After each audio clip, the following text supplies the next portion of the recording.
everybody. I'm Amy Troll with EllisDownHome.com, and today I'm in the home of Whitney Bang. She is the owner and operator of Remedy Home Design. So she gives us all kinds of awesome content about decorating and just making your home very cozy and warm and but livable. And so today we are here and we are talking about tablescapes for Christmas. Yes. And she's going to kind of show us some ideas of what we could do. She has like some really cool natural elements, just super simple, which I love. Yes. So realistic, hopefully, especially in 2020. Everybody's busy. It's kind of been a crazy year. So basically, I like to work with natural elements for sure. So first off, let me talk to you a little bit about the greenery. So I actually bought this just this morning. You want to wait with any fresh elements or greenery till a couple of weeks before Christmas. That way it doesn't dry out before the big day. That would kind of stink. So I actually just bought this morning from HEB. It's $1.50 a foot. So I like that you can buy it by the foot. Typically Lowe's will have 20 feet of it, which I've used outside before, but it's nice for your particular size table. You can get whatever footage you need, of course, and then you can always cut it down and whatever clippings you have kind of put throughout it. So like she said, I've just taken some things literally from my house. So I have a beautiful magnolia tree in the front of our house. So I just clipped some leaves. The thing with magnolia leaves, you can preserve them. You can use, I think it's glycerin. You can dip them and let it dry and they will stay forever, really. Wow. You can also take Mod Podge and paint them. And that'll preserve them from turning brown. And honestly, with these, probably in a couple days, they'll turn brown, but I think it'll actually be really pretty with some contrast with the natural green already. So, so I'll just walk through kind of what I have over here. So I have magnolia leaves, and then I also have some fresh rosemary. So I have a really big rosemary bush, so I think that'll add a little bit of fragrance too. Obviously the same color, but just a little bit of a different leaf shape. I also have, and I am not good with trees, Amy. I don't know if you happen to be, but there is some sort of tree in my backyard that has cute little red berries. I actually saw some of this morning, just twigs with red berries. If you don't have something like this at HEB for $10, and it was a pretty hefty grouping of them. So that'll be, I think, pretty obviously to add a little bit of red in there. And then I also have pine cones. So I'm just a really big natural person. If you can go real, I always prefer to do that. And then I also found these cute little poinsettias at HEB this morning. I think they're $2.98. So I'm going to probably use those to place throughout the table. So I'll go ahead and get started. Amy, if you want to maybe help me, I'll walk you through it. It's not anything hard. You could also, if you didn't want to use fresh, if you're concerned about, I actually don't know if this is cedar, probably, but if you have a cedar allergy, you can always use just a regular strand of greenery that's faux and then add real elements to it. So it's going to be pretty, it should grab the leaves pretty well.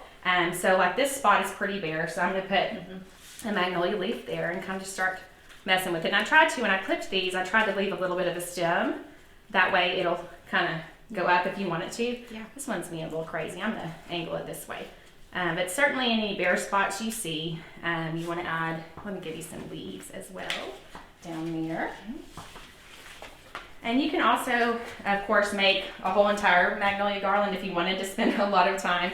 That would be a lot of dipping into the glycerin for sure, or a lot of Mod Podging. It's always a hard word to say. It would be pretty though. Yes, it would be really pretty. And I actually grabbed our magnolia. So I want to say there's two different types of magnolia trees. One that drops all at the same time, and then one that drops throughout the year leaves. So I think it was back in September, I grabbed a whole bunch of orange leaves to use in my fall decor, and didn't end up, in true 2020 fashion, didn't end up making a homemade garland or anything like that. But I still have them. They're still orange, and I can use them in the future. So I just boxed them up and kind of put them and stored them. So, but I think just kind of messing with the angles and going different directions, kind of just give it a little bit of height for sure.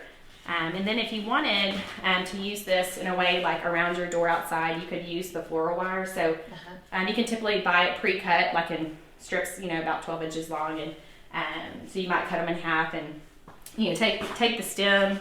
This one doesn't have a great one. I tried to leave some with better stems, but take the stem and use the floor wire and actually adhere it to the branch that's in the center. So if I wanted to hang that around my door, I would definitely, secure it in a better way. So we've done a pretty good job so far with the magnolia leaves.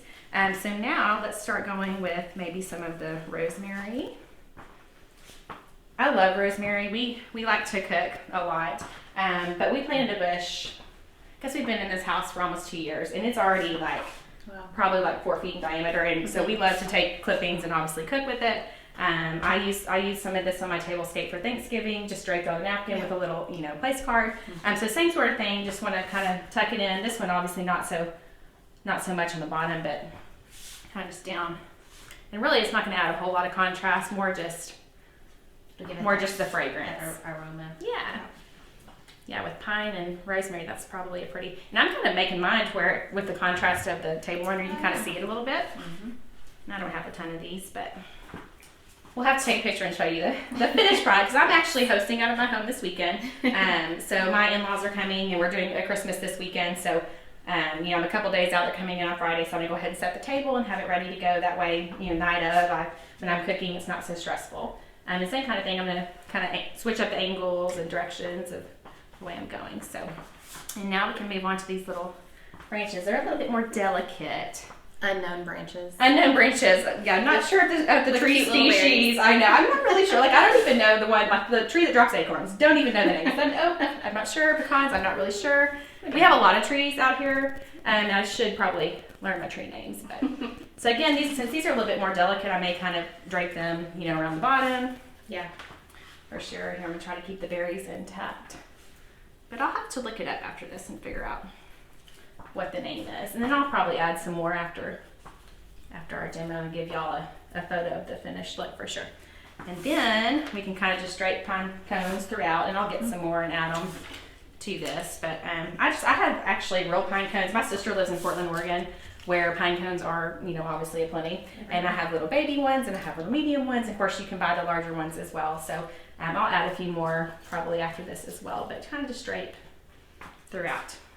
And now I have 5 of these. So the rule of odds, you want to go with odd numbers anytime. It's decor groupies of 3, groupies of 5, 7, things like that. So I'm probably just going to disperse this throughout on either side. So I will put one here. I just love these. I think these are so cute. Very cute. And also, I'm not sure I'll do this or not because they're so pretty and so cute. You could use this, for instance, this weekend I could use this, and then maybe, I was thinking with teacher gifts or something, with a gift card or whatever, a tiny little poinsettia. That they could put in their classroom, for the next couple of days until our kiddos are out. So I'll just kind of try to go. Actually, that might be. I may only need 4. I'm trying to think because I'm kind of going with the natural curve here and crevice. So that one, I'm actually be pretty good. Okay, so I think we're pretty well done with the centerpiece, and then I'll just layer with plates and forks and napkins, and I may actually, and I can send a picture of this as well, use some of my rosemary and make a little wreath. And I'll probably use the floral wire to secure it, and then I'll add a cute little ribbon, and that'll be on top of the napkin. So awesome. There we go. Well, thank you so much, and we'll send you a close-up of this and some after pictures. For sure. Once you have your table all set up, and so thank you so much. Yes, ma'am. Thanks for being here. Awesome. Thanks.